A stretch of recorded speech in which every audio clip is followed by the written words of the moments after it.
Evolution, evolution means विकास, है ना। Evolution का मतलब क्या होता है? विकास। What is evolution?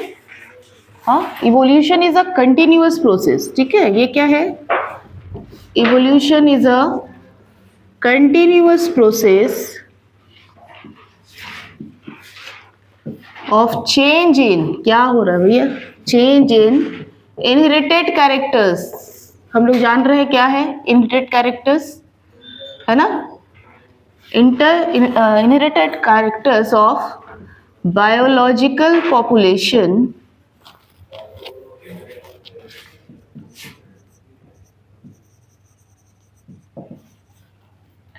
Over successive generation, over successive generation. क्या लिखा मैंने? Evolution is a continuous process of change in inherited characters of biological population over successive generation। मतलब क्या कि जो कैरेक्टर्स इनहेरिटेड हो रहे हैं ना फ्रॉम पेरेंट्स टू ऑफस्प्रिंग, उसमें क्या आ रहा है? चेंज आ रहा है। और चेंज आ रहा है, चेंज आते आते पूरे पॉपुलेशन में जैसे जैसे जैसे जनरेशन बाय जनरेशन कुछ ना कुछ चेंजेस आ रहे ओवर सक्सेसिव पॉपुलेशन जनरेशन। ठीक है, मतलब कि बहुत सारे जनरेशन में जो छोटे छोटे चेंजेस आते जा रहे हैं और वही कन्वर्ट हो जाते हैं क्या हो जाते हैं? उसी से इवोल्यूशन हो जाता है। ठीक है, अगर हम लोग स्पीसीज की बात करें, ठीक है, अगर हम लोग स्पीसीज की बात करते हैं तो आप लोगों ने सुना होगा कि हमारा इवोल्यूशन कहाँ से हुआ। ह्यूमन बीइंग का जो एंसेस्टर है वो क्या था? मंकी है, एप्स है, ऐसा सुना होगा आप लोगों ने, है ना। तो मंकी और एप्स हमारे एंसेस्टर्स रहे हैं। तो हम कैसे बन गए भाई? कैसे बन गए? इवोल्यूशन से। मतलब कि कुछ ना कुछ जनरेशन बाय जनरेशन क्या स्मॉल चेंजेस आ रहे होंगे हमारे जीन्स में, और वो ये स्मॉल चेंजेस क्या हो गए? कंटिन्यू होते होते होते होते एक न्यू स्पीसीज फॉर्म हो गया। ठीक है, दैट इज कॉल्ड इवोल्यूशन। अब यहाँ इवोल्यूशन के टर्म में हम लोग सबसे पहले पढ़ते हैं कि भाई इवोल्यूशन ऑफ यूनिवर्स कैसे हुआ, ठीक है, अर्थ कैसे बना, और फिर लाइफ का फॉर्मेशन कैसे हुआ। पहले हम लोग उसको जानेंगे और उसके बाद फिर हम लोग फर्दर डिस्कस करेंगे इवोल्यूशन के बारे में। ठीक है ना। तो सबसे पहले हम लोग पढ़ लेते हैं ओरिजिन ऑफ यूनिवर्स। ठीक है, ओरिजिन ऑफ यूनिवर्स, हमारे पूरे ब्रह्मांड की रचना कैसे हुई, है ना। यूनिवर्स, यूनिवर्स क्या है भाई?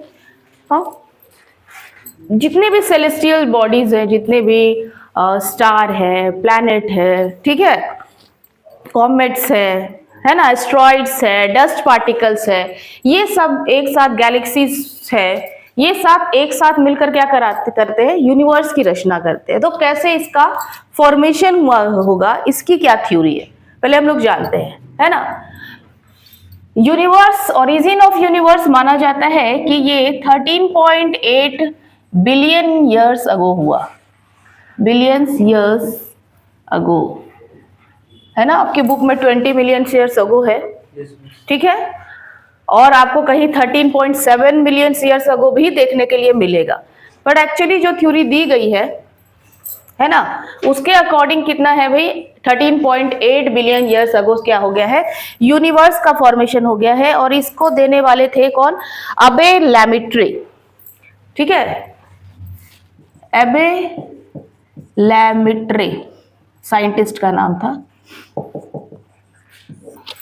ठीक, ये देने वाले साइंटिस्ट थे। ओरिजिन ऑफ यूनिवर्स, इसके अकॉर्डिंग कैसे यूनिवर्स की रचना हुई। यूनिवर्स की जो रचना हुई, यूनिवर्स का जो फॉर्मेशन हुआ, एक सिंगल पॉइंट से हुआ है, ठीक है। एक सिंगल पॉइंट में बहुत सारे कंडेंसेशन के कारण अचानक ही इसमें क्या हो गया? ह्यूज एक्सप्लोजन, ठीक, एक पॉइंट पर क्या हुआ? ह्यूज सिंगल एक्सप्लोजन, ठीक है। क्या हुआ? एक पॉइंट पर ब्लास्ट हो गया, बहुत हाई टेम्परेचर रहा होगा जब ब्लास्टिंग हुई होगी तो, है ना। तो एक सिंगल पॉइंट पे यूनिवर्स की कैसे रचना हुई है हम लोग जान रहे हैं, है ना। ये एक सिंगल पॉइंट पर एक बहुत बड़ा ब्लास्ट हुआ, एक ह्यूज एक्सप्लोजन हुआ, और एक्सप्लोजन के बाद जब एक्सप्लोजन हुआ होगा तो काफी हाई टेम्परेचर रहा होगा। जब भी अभी अभी हम लोग अगर एक कोई ब्लास्ट, या फिर आप एक क्या कर रहे हैं, क्रैकर भी आप फोड़ रहे हो, आप एक पटाखा भी फोड़ रहे हो, तो आप उसमें क्या कर रहे हो भाई, हीट को जनरेट करते हो ना। जब हीट होती है तो जाके ब्लास्ट होता है ना। तो यही मानते हैं कि भाई एक सिंगल पॉइंट में एक ह्यूज एक्सप्लोजन हुआ होगा। आफ्टर सम टाइम क्या होगा, क्या हुआ होगा, टेम्परेचर कूल्स डाउन। ठीक, टेम्परेचर क्या हुआ, कुछ समय के बाद थोड़ा सा डाउन हुआ। ठीक, और जब ये टेम्परेचर डाउन हुआ तब कुछ हीलियम और हाइड्रोजन जैसी गैसेस का फॉर्मेशन हुआ। ठीक है, जब ये टेम्परेचर डाउन हुआ तो हीलियम और हाइड्रोजन जैसे गैसेस का फॉर्मेशन हुआ, और इसके बाद क्या हुआ, गैसेस जो भी बने, ठीक है, कंडेंस्ड हो गए अंडर ग्रेविटेशन। ठीक, मतलब कंडेंसेशन स्टार्ट हुआ। उसके बाद जो चीजें फैल गई थी एक्सप्लोजन से, ठीक है ना, जो चीजें क्या हो गई थी, चारों तरफ फैल गई थी एक्सप्लोजन से, उनका ग्रेविटेशन के कारण क्या शुरू हुआ, कंडेंसेशन स्टार्ट हुआ। ठीक है, और ये जितने गैसेस बने थे वो क्या होने लगे, कंडेंस फॉर्म में आने लगे, और तब हुआ क्या, फॉर्मेशन ऑफ गैलेक्सीज। तब हुआ क्या, फॉर्मेशन ऑफ गैलेक्सीज। ठीक, हाँ, तब हुआ कि हमारा गैलेक्सीज बना, और बहुत सारे गैलेक्सीज बने, और जिसमें हमारा क्या है, सोलर सिस्टम है। जिस सोलर सिस्टम में हम लोग रह रहे हैं वो गैलेक्सी का क्या नाम है, मिल्की वे। ठीक है, उस गैलेक्सी का नाम है मिल्की वे। ठीक है, इस थ्योरी को, जो ओरिजिन ऑफ यूनिवर्स की थ्योरी को दिया गया है कि एक सिंगल एक्सप्लोजन से, एक सिंगल ह्यूज एक्सप्लोजन हुआ, ठीक है, टेम्परेचर कूल्स डाउन हुआ after some time, after some times क्या हुआ, हाइड्रोजन और हीलियम जैसी गैसेस बनना फॉर्म हुआ। उसके बाद ये गैसेस क्या होने लगे, अंडर ग्रेविटेशन कंडेंस फॉर्म में आने लगे, और इन्होंने ही किसका रूप ले लिया, गैलेक्सीज का फॉर्मेशन कर दिया। इस थ्योरी को हम लोग कहते हैं बिग बैंग थ्योरी।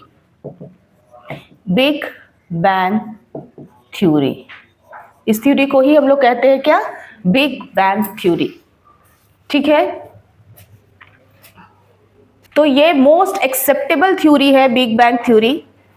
बहुत लोगों ने अपना ओरिजिन ऑफ यूनिवर्स में अपनी अपनी थ्योरी, अपने अपने थेसिस रखते हैं ना, बट मोस्ट एक्सेप्टेड थ्योरी है यूनिवर्स में big bang theory.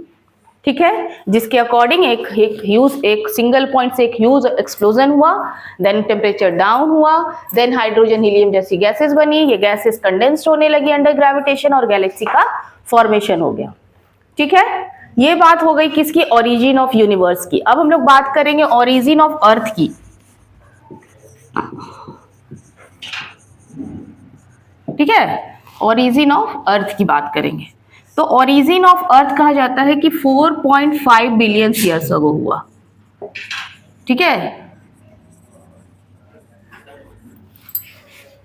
Origin of अर्थ कब हुआ, 4.5 बिलियन ईयर्स अगो। ठीक, एक साइंटिस्ट थे इमैनुअल कैंट। ठीक है, इन्होंने क्या किया था, ओरिजिन ऑफ अर्थ की थ्योरी दी थी। ठीक है, ओरिजिन ऑफ अर्थ की थ्योरी दी थी इन्होंने क्या बोला था कि जब अर्थ बना था ना, जब अर्थ का फॉर्मेशन हुआ था, मतलब ये जो गैलेक्सीज फॉर्म हुए, उसके बाद गैलेक्सीज में प्लैनेट्स बनने लगे, तो जब अर्थ का फॉर्मेशन हुआ था तब यहाँ कोई भी एटमॉस्फेयर नहीं था, नो एटमॉस्फेयर ऑन अर्थ।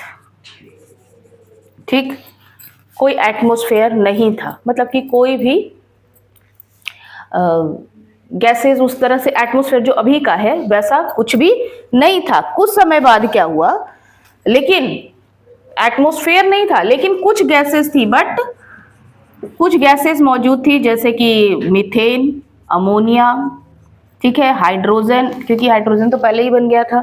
ठीक है, कुछ कार्बन डाइऑक्साइड जैसी गैसेस क्या थी, गैसेस अवेलेबल थी। ठीक है, गैसेस क्या थी, अवेलेबल थी उस वक्त। ठीक, पूरा एटमॉस्फेयर नहीं बना था, मगर ये सब सारी गैसेस थी उस वक्त, ठीक है। उसके बाद और वाटर वेपर भी था। वाटर के फॉर्म में नहीं था, किस फॉर्म में था? वेपर के फॉर्म में था, ठीक है। वाटर किस फॉर्म में था? वेपर के फॉर्म में था। कुछ समय बाद क्या हुआ? बाय अल्ट्रावायलेट रेज, ठीक है, वाटर वेपर क्या हो गया? वाटर वेपर चेंज हो गया हाइड्रोजन एंड ऑक्सीजन में, ठीक है। वाटर, ऐसे लिख सकते हैं, water vapour form hydrogen and oxygen, ठीक है। कुछ समय बाद क्या हुआ? अल्ट्रावायलेट रेस के कारण जो हाइड्रोजन थे और ऑक्सीजन थे वो अलग अलग क्या हो गए? डिसोसिएट हो गए वाटर वेपर से, क्योंकि वाटर वेपर भी तो H2O ही है ना, ठीक है, लेकिन वो वाटर के फॉर्म में नहीं था, तो ये डिसोसिएट हो गए। वाटर वेपर क्या हुआ? डिसोसिएट हो गए और हाइड्रोजन और ऑक्सीजन जैसी गैसेस क्या हुई? फॉर्म हुई। और जब ऑक्सीजन जैसी गैसेस फॉर्म हुई तब जाकर क्या हो गया? ओजोन का फॉर्मेशन हुआ, ओजोन लेयर फॉर्मेशन हुआ, ठीक है। कैसे हुआ ओजोन लेयर फॉर्मेशन? क्या होता है ओजोन का फॉर्मूला? O3। तो और जब ऑक्सीजन डिसोसिएट हुआ तो क्या हुआ? ओजोन का फॉर्मेशन हुआ। जब ओजोन का फॉर्मेशन हुआ तभी जाके अल्ट्रावायलेट रेज रुकना शुरू हुए होंगे, है ना, तभी रुकना शुरू हुए होंगे। उसके बाद क्या हुआ? जब ओजोन का फॉर्मेशन हो गया, ठीक है, उसके बाद जो वाटर वेपर था, क्योंकि टेम्परेचर थोड़ा हाई ही रहता था इसलिए वाटर के फॉर्म में नहीं था, है ना, वाटर जो था वाटर के फॉर्म में नहीं होता था, क्योंकि उस वक्त का टेम्परेचर हाई ही होता था due to the ultraviolet rays, high ही रहता था टेम्परेचर। तो जब ओजोन लेयर का फॉर्मेशन हो गया तब वाटर वेपर क्या हुआ? वाटर वेपर कूल्स डाउन, ठीक है, cools down and fell on earth in the form of rain, ठीक है, ठीक।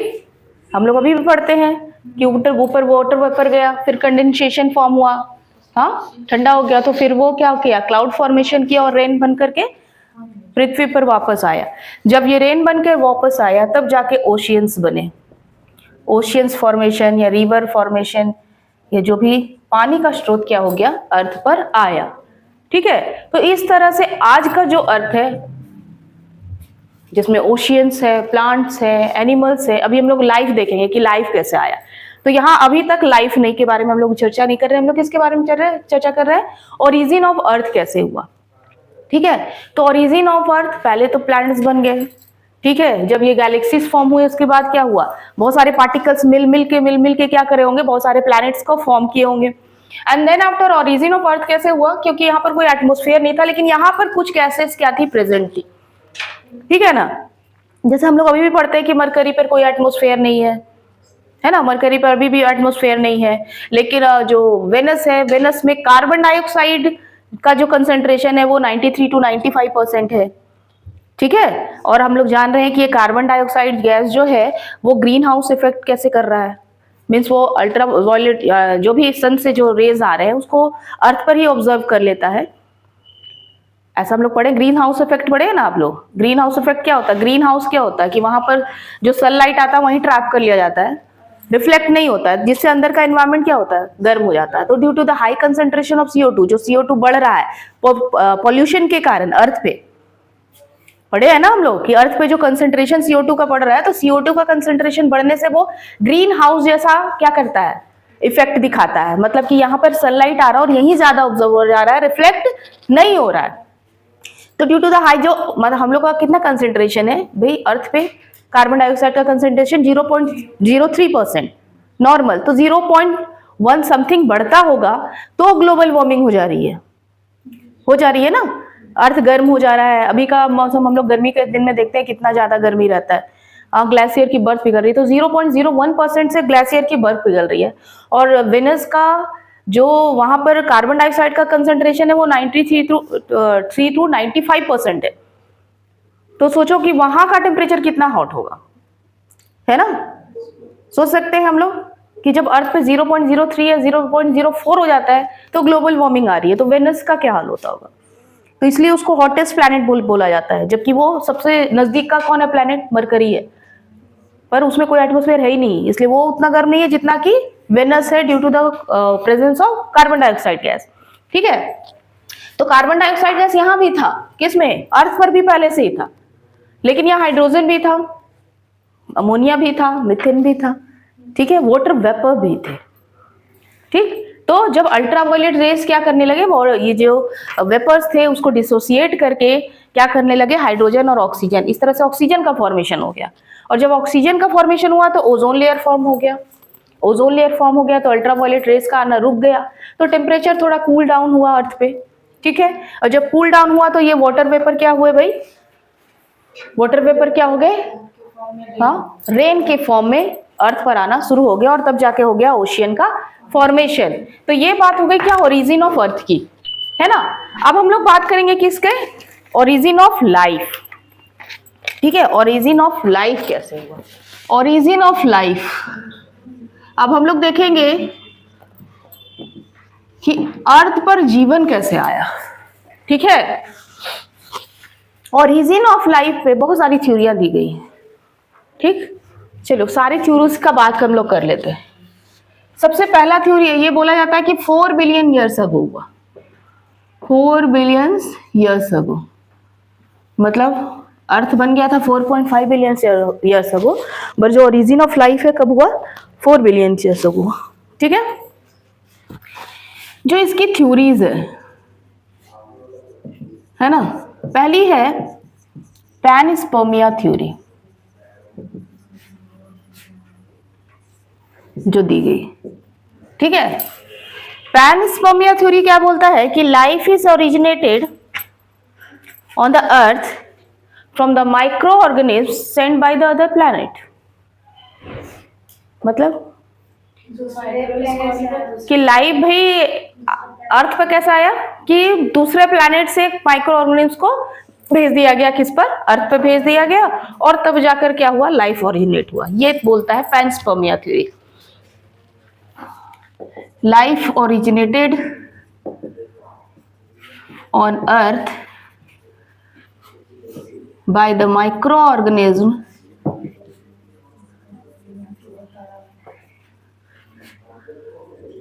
sent by the other planet।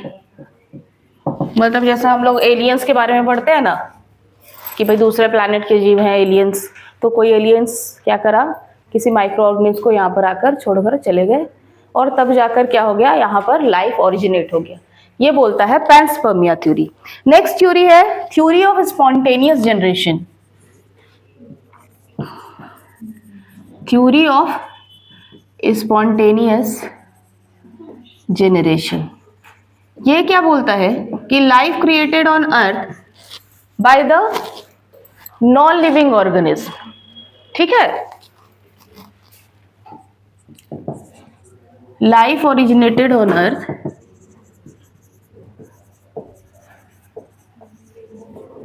By the decaying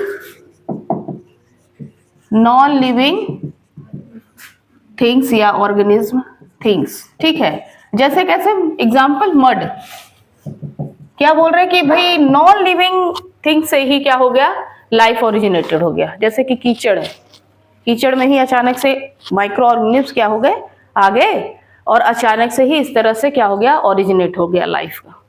ठीक है, ये थ्योरी थी, थ्योरी ऑफ स्पॉन्टेनियस जनरेशन। कुछ समय बाद आए लुईस पाश्चर। लुईस पाश्चर, ठीक है, लुईस पाश्चर का नाम तुम लोगों ने सुना होगा। हाँ, लुईस पाश्चर ने अपना क्या किया, एक थ्योरी दिया। ठीक है, लुईस पाश्चर की थ्योरी थी। इन्होंने एक एक्सपेरिमेंट किया, डिड एन एक्सपेरिमेंट। ठीक है, क्या करा इन्होंने, 2 फ्लास्क लिए। ठीक है, 2 फ्लास्क लिए, और एक फ्लास्क में क्या करा, इसमें कैप लगा दिया इन्होंने, बंद कर दिया इस फ्लास्क को, और दूसरा फ्लास्क जो लिया इसको खुला छोड़ दिया। इसको क्या करा इन्होंने, खुला छोड़ दिया। जब खुला छोड़ दिया तो कुछ समय बाद क्या ऑब्जर्व किया कि यहाँ पर माइक्रो ऑर्गेनिज्म जनरेट हो गए हैं। ठीक है, यहाँ पर माइक्रो ऑर्गेनिज्म क्या हो गए, जनरेट हो गए। तब इन्होंने क्या बोला, इन्होंने बोला कि भाई लाइफ जो है ना ओरिजिनेट होती है फ्रॉम प्री एग्जिस्टिंग लाइफ, मतलब कुछ पहले से मौजूद है उसी से लाइफ क्या हो रहा है, जनरेट हो रहा है। ठीक है, life generated from pre existing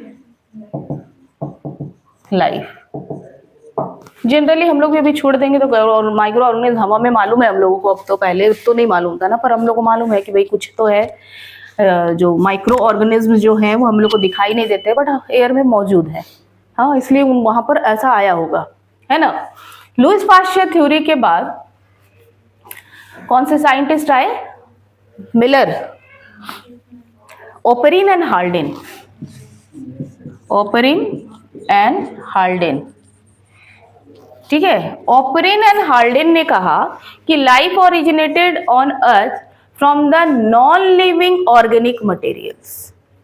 ठीक है, क्या बोला कि नॉन लिविंग है बट ऑर्गेनिक, नॉट इनऑर्गेनिक। जैसे इन्होंने कहा कि ये नॉन लिविंग, ये क्या हो गया, नॉन लिविंग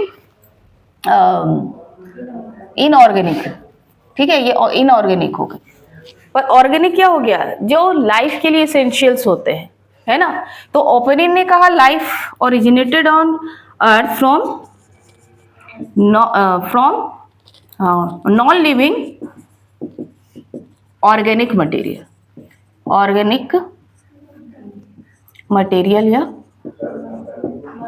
मॉलिक्यूल्स। ठीक है, मॉलिक्यूल्स। ठीक है, फॉर एग्जाम्पल प्रोटीन। प्रोटीन क्या है, प्रोटीन हो गया, कार्बोहाइड्रेट हो गया, लिपिड हो गया, ये सब ऑर्गेनिक मटेरियल्स हैं। ठीक है, protein. And then further RNA हम लोग जान रहे हैं कि प्रोटीन से ही बन रहा है, अब हम लोग तो जान रहे हैं ना, पर इन्होंने ये बात उस वक्त बोली जब ये सब हम लोग नहीं जान रहे थे। ठीक है, कि इनऑर्गेनिक मॉलिक्यूल से ही क्या हुआ भाई, लाइफ ओरिजिनेट हुआ। बाद में फिर आया उरे एंड मिलर। उरे एंड मिलर जो थे, इन्होंने एक्सपेरिमेंट किया, एक एक्सपेरिमेंट किया। ठीक है, बात हम लोगों को यहीं से पता चलनी शुरू हो गई थी, ये का तो कहानी कहीं और ही की, है ना। तो उरे एंड मिलर आए और एक क्या किया, लेबोरेटरी में ऐसा इन्वायरमेंट, एक इंस्ट्रूमेंट लिया।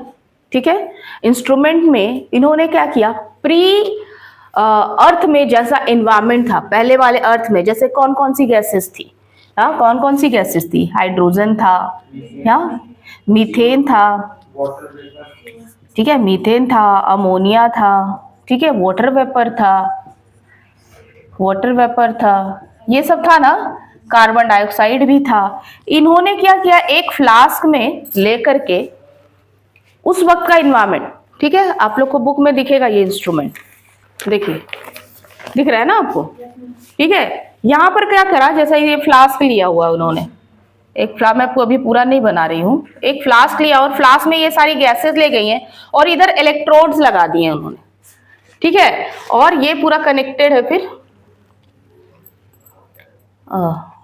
इसको डिटेल और आप लोग ग्रेजुएशन में पढ़ेंगे, ठीक है।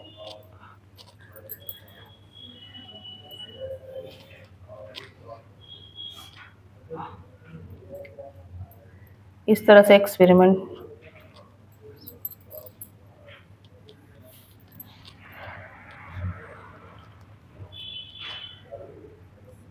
बस रफ फिगर मैं दे रही हूँ अभी।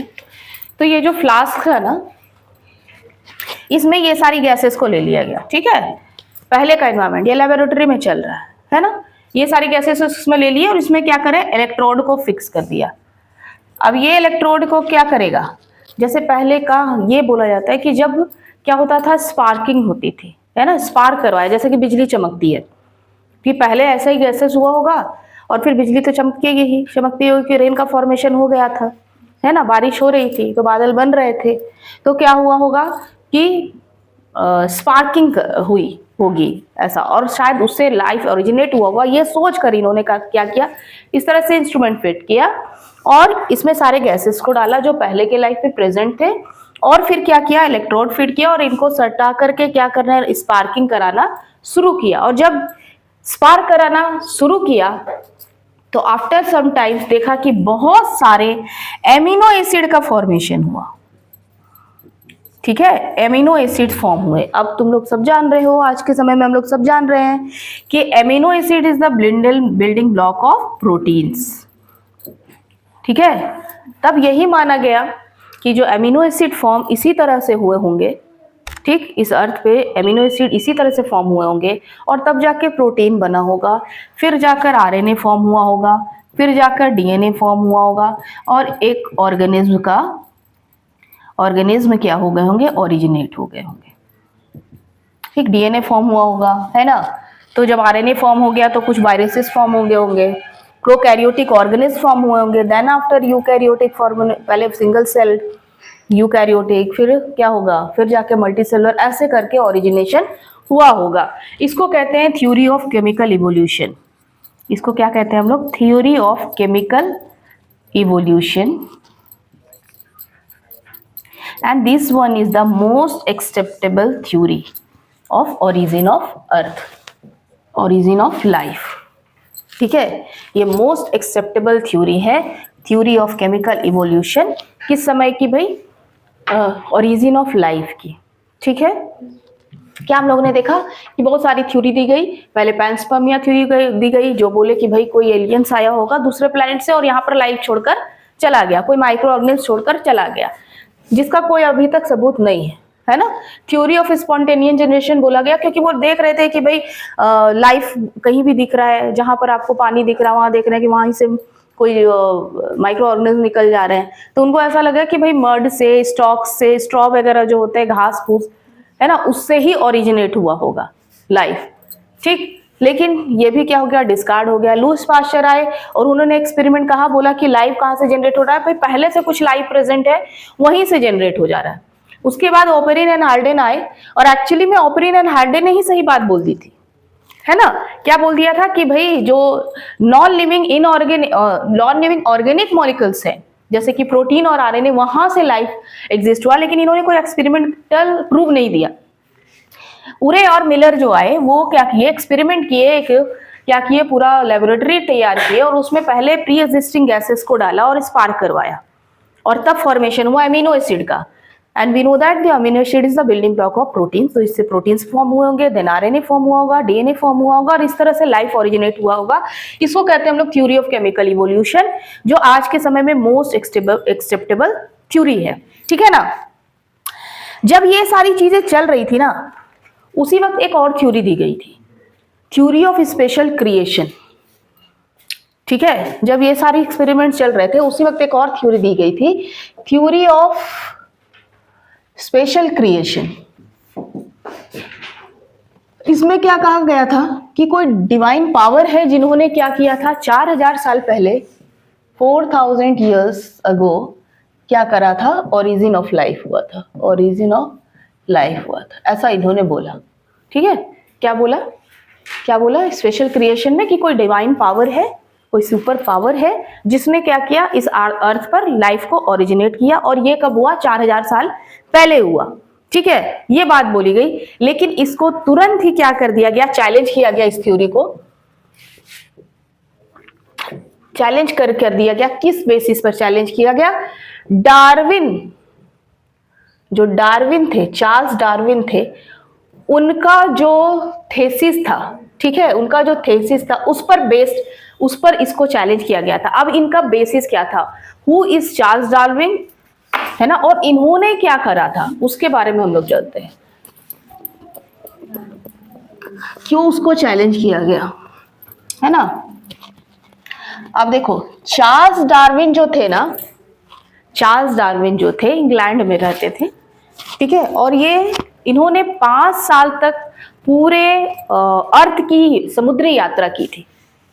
ठीक है, पूरे अर्थ की समुद्री यात्रा की थी। उस दौरान वो कई लैंड्स पर क्या हुए, उतरे, जो भी समुद्र के जाते समय उन्होंने पूरा समझो एक चक्कर ही लगा लिया था पूरा अर्थ का 5 सालों में। और सभी जगह वो गए, सभी जगह जहां भी से वो गुजरते थे वहां के लैंड पर जाते थे और बहुत सारे स्पीसीज का उन्होंने क्या करा, स्टडी करते गए, अपने पेपर में नोट डाउन करते रह गए, ऑब्जर्व करते गए, सब कुछ करते गए। और 5 सालों के बाद जब वो वापस इंग्लैंड आए, उन्होंने क्या किया, सारी चीजों का कंक्लूजन किया और तब उन्होंने क्या कहा, ये ओरिजिन ऑफ लाइफ का थीसिस दिया और कैसे इवोल्यूशन हुआ है ना, कैसे ये जीव बने, कैसे लाइफ आया, ठीक है, और कैसे दो सब में रिलेशनशिप है, कि कैसे एक ही जीव से हम लोग सबको ही हैं, है ना, सिर्फ एक सिंगल सेल ऑर्गेनिज्म आया हुआ था पहले, प्रोकैरियोटिक एंड देन यूकैरियोट्स हुआ और उसी से फिर इतने सारे ऑर्गेनिज्म इवॉल्व हुए हैं।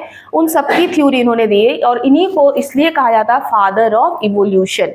ठीक है, तो हम लोग देखते हैं कि भाई चार्ल्स डार्विन ने किस तरह से चैलेंज करा था। इन्होंने चार्ल्स डार्विन के प्रूफ ने, क्योंकि वो सब जगह घूमे थे, है ना, उन्होंने बताया कि सारे ऑर्गेनिज्म जो है ना वो कहीं ना कहीं से एक दूसरे से रिलेटेड है ना, और जो ज्यादा रिलेटेड है उनके जो कैरेक्टर्स है वो ज्यादा मैच करते हैं। ठीक है, उनके कैरेक्टर्स ज्यादा मैच करते हैं, जैसे कि आपके कैरेक्टर आपके भाई बहन से ज्यादा मैच करते हैं या फिर आपके चचेरे भाई बहन से। हाँ, तो उन्होंने बोला कि भाई इवोल्यूशन ट्री में ना जो नजदीक का है, जितने नजदीक का रिलेशनशिप है वो उससे इतना ज्यादा मैच खाता है।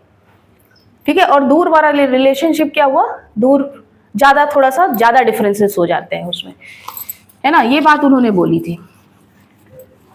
और क्या बोला था उन्होंने एक बहुत एक्सेप्टेबल थ्योरी दी थी नेचुरल सिलेक्शन की। ठीक है, चार्ल्स डार्विन, ठीक है, कब किया था इन्होंने, 1831 से 1836 तक HMS बीगल, इनके उस जहाज का नाम है जिस पर उन्होंने 5 साल तक यात्रा की थी। ये भी कभी आता है ऑब्जेक्टिव में। ठीक है, सी बीगल भी बोलते हैं हम लोग इसको, सी बीगल। ठीक, सी वोवेज,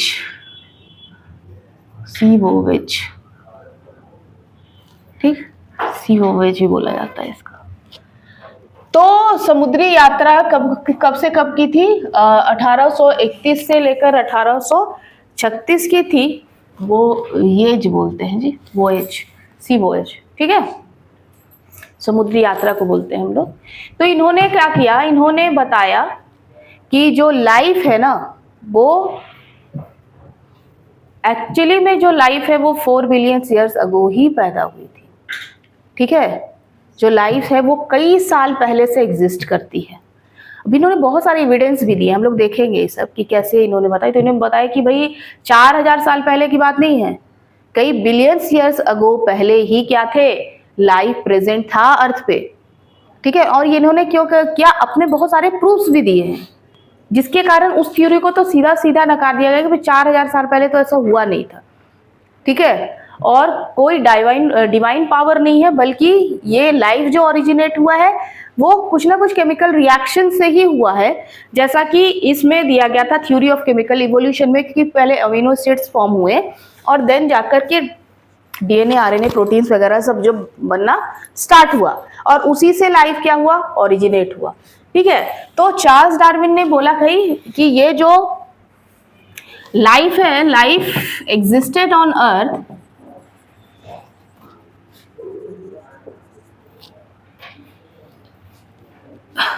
बिलियंस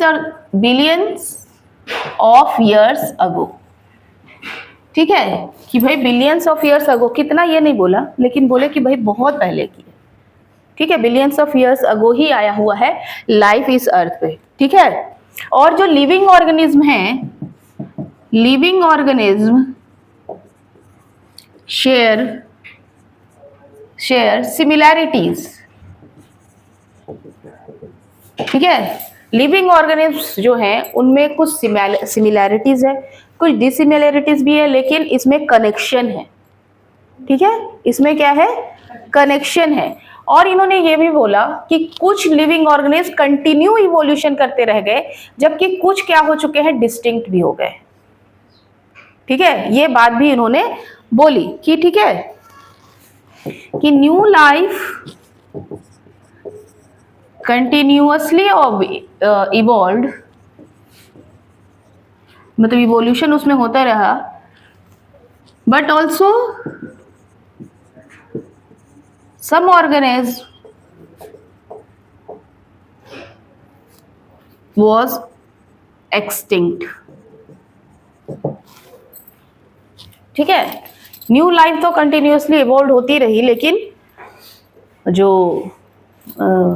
कुछ लाइफ्स हैं, कुछ ऑर्गेनिज्म हैं, वो एक्सटिंक्ट भी होते चले गए। ठीक है, वो एक्सटिंक्ट भी होते चले गए। फिर इन्होंने बहुत ही एक्सेप्टेबल कुछ theory the.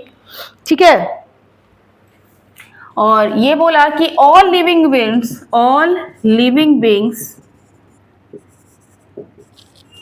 Evolved from a common ancestor मतलब कि पूर्वज, मतलब कि सारे जो लिविंग ऑर्गेनिज्म हैं उनका एंसेस्टर क्या है, एक ही है ना, एक ही है। इन्होंने थ्योरी दी बहुत important, survival of the fittest. इसका मतलब क्या होता है कि जो व्यक्ति अपने आप को इस एनवायरनमेंट के अनुसार ढाल लेगा वो जिंदा रहेगा, और जो नहीं ढाल पाएगा वो मर जाएगा। यही थ्योरी पे बेस्ड है क्या, हमारा नेचुरल सिलेक्शन की थ्योरी दी इन्होंने। क्या था इस नेचुरल सिलेक्शन की थ्योरी? कि नेचर सेलेक्ट करता है कि कौन इस धरती पर रहेगा और कौन नहीं रहेगा। ठीक है, ये डिसाइड किया जाता है किससे, नेचर के द्वारा डिसाइड किया जाता है। ठीक है, जैसे कि क्लास 10th में भी आप लोगों ने पढ़ा होगा इसके बारे में कि मान लीजिए कि एक क्या है, बसेस का एक क्या है, ग्रुप है। ठीक है, मतलब बहुत सारी झाड़ियां हैं और उसमें कोई क्या कह रहा है, रेड कलर के बीटल्स रह रहे हैं, ऐसा पढ़े थे ना। रेड कलर के बीटल्स रह रहे हैं उन झाड़ियों के ऊपर, और क्या कर रहा है, क्रो उसको अपने खाने के रूप में खा रहा है ना, कौवा उसको क्या कर ले रहा है, खा ले रहा है। कुछ समय बाद उसमें इवोल्यूशन आया और वो रेड कलर वाले बीटल्स कुछ कुछ चेंज हो गए ग्रीन कलर में। तो ग्रीन कलर, क्योंकि झाड़ियों का पत्तों का भी ग्रीन कलर था और इसका भी कलर कैसा था, ग्रीन था, तो नेचुरली जो कौवा था वो डिस्टिंग्विश नहीं कर पाता था, उसको क्या दिखाई देता था, रेड वाले बीटल्स ज्यादा दिखाई देते थे, उसको ही कंटिन्यूअस खाता रहा। तो एक समय ऐसा आया कि रेड बीटल्स खत्म हो गए और कौन बच गया, ग्रीन बीटल्स। तो ये किसने सेलेक्ट किया कि ग्रीन बीटल्स ही आगे बढ़ेगा? नेचर ने सेलेक्ट किया। कौवा is the part of nature, crow is the part of nature, और ग्रीन कलर भी नेचर का है, जो उसने उसको क्या किया, सपोर्ट किया बढ़ने के लिए, आगे रहने के लिए। तो ये नेचर सेलेक्ट कर लेता है कि भाई कौन आगे बढ़ेगा कौन नहीं बढ़ेगा। ठीक है, ये इस तरह से नेचुरल सिलेक्शन की थ्योरी की दी गई। और इसी में और एक एग्जांपल था कि भाई बीटल्स जरूरी थोड़ी है कि ग्रीन कलर में ही चेंज हो सकता है वो ब्लू में चेंज हो गए हो, है ना। तो जब ब्लू में वो चेंज हो गए और एक समय ऐसा आया कि पूरा हाथियों का झुंड वहां से रौंदते हुए निकल गया झाड़ियों को, और संयोगवश क्या हुआ कि सारे रेड बीटल्स ही मर गए और ब्लू बच गए, एक दो ब्लू बच गया, फिर वही अपना जनरेशन को आगे बढ़ाएगा। तो ये क्या, elephant is the part of nature. और यहां पर एक और थ्योरी दी गई थी क्या, जेनेटिक ड्रिफ्ट की। जेनेटिक ड्रिफ्ट क्या होता है कि भाई अगर वो स्मॉल पॉपुलेशन में नहीं होता, अगर वो झाड़ियों में ही बीटल सिमटा हुआ नहीं होता, बहुत बड़े क्षेत्र में होता, तो अगर हाथियां इधर से झुंड से जाती तो कुछ तो उधर बच जाते। तो स्मॉल ऑर्गेनिज्म, अगर स्मॉल पॉपुलेशन है तो वो एक्सटिंक्शन का कारण हो सकता है। ठीक है, स्मॉल पॉपुलेशन है तो उसके खत्म होने के चांसेस क्या है, ज्यादा है। That one is genetic drift की थ्योरी दी गई। ठीक है, तो नेचर सेलेक्ट करता है कि कौन रहेगा कौन रहेगा, और जो अपने आप को इस एनवायरनमेंट में ढाल लेता है वही व्यक्ति क्या होता है, जिंदा रहता है, और जो नहीं ढाल पाता है वो क्या होता है, मर जाता है। This one is called survival of the fittest. जैसे हम लोग एक नॉर्मल एग्जांपल ले लेते हैं कि क्या होता है, हर साल सुनते होंगे कि इतने लोग मर गए ठंडे से, इतने लोग लू से मर गए, ऐसा सुनते हैं ना हम लोग। तो उतना अगर आपका बॉडी क्या कर रहा है, उतना ठंड बर्दाश्त नहीं कर पा रहा है तो आप मर जाएंगे, यही है ना। ठीक है। तो सरवाइव आप नहीं कर पा रहे हैं इस एनवायरनमेंट के अकॉर्डिंग, तो आप क्या हो गए, डेथ हो जाएंगे, डेथ हो जाएगा। जैसे कि कुछ समय पहले जब एस्ट्रॉइड्स टकराया था पृथ्वी पर, ठीक है, जो डायनासोर्स का एक्सटिंक्ट हुआ था, सुना होगा आप लोगों ने, तो उतना हाई टेम्परेचर हो गया था कि जितने भी डायनासोर्स थे वो क्या कर रहे, बर्दाश्त नहीं कर पाए, है ना, वो सरवाइव नहीं कर पाए और उनका एक्सटिंक्शन हो गया। ठीक है, तो सर्वाइवल ऑफ द फिटेस्ट क्या बोलता है कि भाई अगर आप में इतनी क्षमता है कि आप सर्वाइव कर पाए तभी आप रह सकते हैं इस एनवायरनमेंट में, इस अर्थ पर, नहीं तो नहीं रह सकते, है ना। और फिर नेचर भी सेलेक्ट करता है ना, कि कौन रहेगा और कौन जाएगा। तो उसने नेचुरल सिलेक्शन की थ्योरी भी दी। तो इस कहे अनुसार जितने भी उन्होंने प्रूफ रखे, जितने पेपर पब्लिश्ड हुए इनके, बाद में इनको क्या बोला गया, भाई यही है क्या, फादर ऑफ इवोल्यूशन। इन्होंने ही पूरा बता दिया कि इवोल्यूशन कैसे हुआ, है ना। ठीक है, तो ये जो डार्विन थे ना, वो उन्होंने बहुत सारी थ्योरीज दी थी। ठीक है, ऐसा चेंजेस आ जाता है, लेकिन हम लोगों ने जेनेटिक्स में पढ़ा, मेंडल के थ्रू ये जाना कि ये चेंजेस कैसे आते हैं, है ना, जीन्स में ये चेंजेस कैसे आते हैं हम लोगों ने। और ये जो डार्विन थे और मेंडल थे एक ही टाइम पे काम कर रहे थे, लेकिन दोनों कभी एक दूसरे से मिले नहीं थे, इसलिए बाद में फिर इनके थ्योरी को जोड़ करके क्या करा गया, फिर बाद में हम लोग क्या करते हैं, न्यू एवोल्यूशन के बारे में पढ़ते हैं, है ना। जेनेटिक्स को और इवोल्यूशन को मिक्स करके फिर हम लोग अब का जो है न्यू जनरेशन और न्यू थ्योरी दिया गया बाद में इवोल्यूशन का। ठीक है, तो ये जो डार्विन थे, अब इन्होंने इतनी बात जो कही कि रिलेशनशिप है भाई, लाइफ जो है वो बिलियंस ईयर्स अगो आया, कुछ बेसिस पे बोला होगा, कुछ इविडेंसेस के बेसिस पे बोला होगा, कुछ सबूत होगा इनके पास, उसके बेसिस पर बोला होगा। ठीक है, लिविंग ऑर्गेनिज्म शेयर सिमिलैरिटी, कैसे शेयर करते हैं ये सिमिलैरिटी, कुछ उन्होंने एविडेंस दिया होगा। ठीक है, कि सिमिलैरिटी कैसे शो करते हैं। New life continuously evolved but also some organism was extinct, इसका भी कुछ एविडेंस होगा उसके पास कि न्यू लाइफ तो हमेशा फॉर्म हो रहा है लेकिन पुराने लाइफ कुछ एक्सटिंक्ट भी हो जाते हैं, इसका भी उनके पास कुछ एविडेंस था होगा, इसलिए इसको एक्सेप्ट किया गया इन बातों को। ठीक है, all living beings evolved from the common ancestor, सारे के सारे ऑर्गेनिज्म जो है उनका कॉमन एंसेस्टर है, इसका भी उन्होंने एविडेंस दिया होगा। ठीक है ना। फिर सर्वाइवल ऑफ द फिटेस्ट और नेचर सिलेक्शन की थ्योरी के बहुत सारे एग्जांपल्स इन्होंने रखे और तब इस थ्योरी को बताया। तो ये सारी बातें जो डार्विन ने बोली ना, ये कुछ एविडेंसेस के आधार पर बोली, कुछ एविडेंस के आधार पर बोली, और जो हम लोग नेक्स्ट क्लास में पढ़ेंगे। ठीक है, एविडेंसेस ऑफ इवोल्यूशन कि किस, अब ये पॉइंट्स को लिख कर रखिएगा कॉपी में, नेक्स्ट डे हम लोग इसी को डिस्कस करेंगे। ठीक है, कि इन सारे एविडेंस, कौन कौन से एविडेंस ये प्रूव करते हैं कि लाइफ जो है बिलियंस ईयर्स अगो हुई होगी। ठीक है, कि हम लोग के बीच में सिमिलैरिटी है, कि हम जो है वो भाई कुछ एक्सटिंक्ट भी हो गए हैं एनिमल, है ना, और हम कॉमन एंसेस्टर से हैं। तो इसका क्या एविडेंस है ना, इसके बारे में हम लोग नेक्स्ट क्लास में डिस्कस करेंगे।